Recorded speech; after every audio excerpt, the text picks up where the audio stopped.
घर में उपले कंडे जला करके आप राख तैयार करते हैं, उसको स्वल्प भस्म कहते हैं। और ये दोनों ही भस्म शंकर जी के ऊपर चढ़ाई जाती है, महाभस्म यज्ञ के द्वारा निर्मित। और यदि उसका अभाव है तो स्वल्प भस्म घर पर गौ माता के कंडे उपले, कंडा उपले को कहते हैं, उसको जला करके आप राख को छान लें सूती वस्त्र में, ये तब ही ज्यादा प्रभावी है।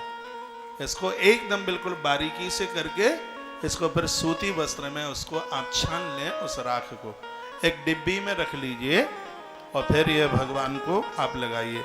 धारणम मंत्रतः प्रोक्तम दुजाना मुनि पुंगवे, भगवान को जब आप भस्म लगाते हैं तो उस समय महामृत्युंजय मंत्र का उच्चारण करें।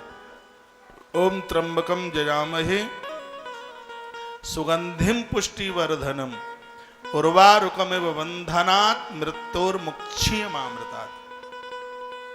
चाहे आप भगवान को भस्म लगा रहे हैं, एक बात और ध्यान रखना, भगवान महादेव को भस्म लगाए बिना हमारे और आपके पास भस्म लगाने का अधिकार नहीं है।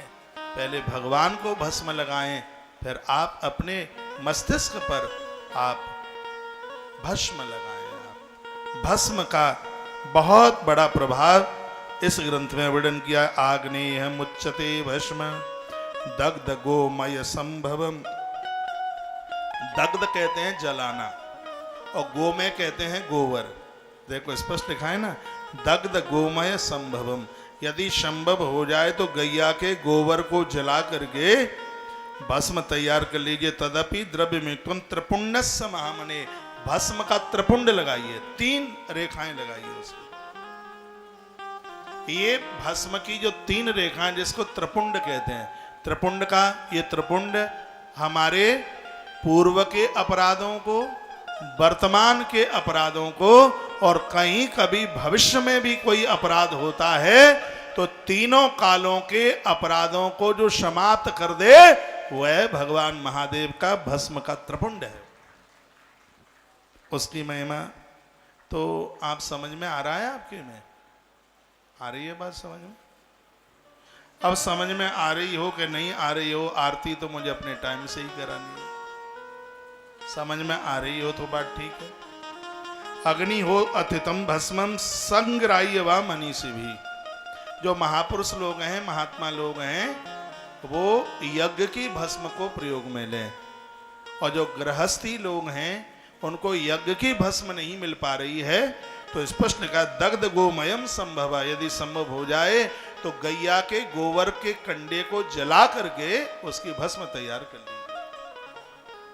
आपको वही पुण्य मिलेगा जो महात्मा यज्ञ की भस्म महादेव पर लगाकर जिस पुण्य को प्राप्त कर रहे हो। आप कंडा जलाकर, उपला जलाकर भस्म तैयार कर लेते हैं तो आपके फल में कहीं कमी नहीं है, ऐसा से महापुराण कह रहा है। आपको वह फल श्रुति इसकी प्राप्त हो जाएगी। यज्ञ की भस्म ना मिल पावे तो दग्ध गोमय संभवम, यदि संभव हो जाए तो गैया का गोबर का उपला जलाकर उसको आप तैयार कर लें। बोली भक्त वत्सल भगवान की जयकारा कौन लगाएगा? भक्त वत्सल भगवान की जय हो।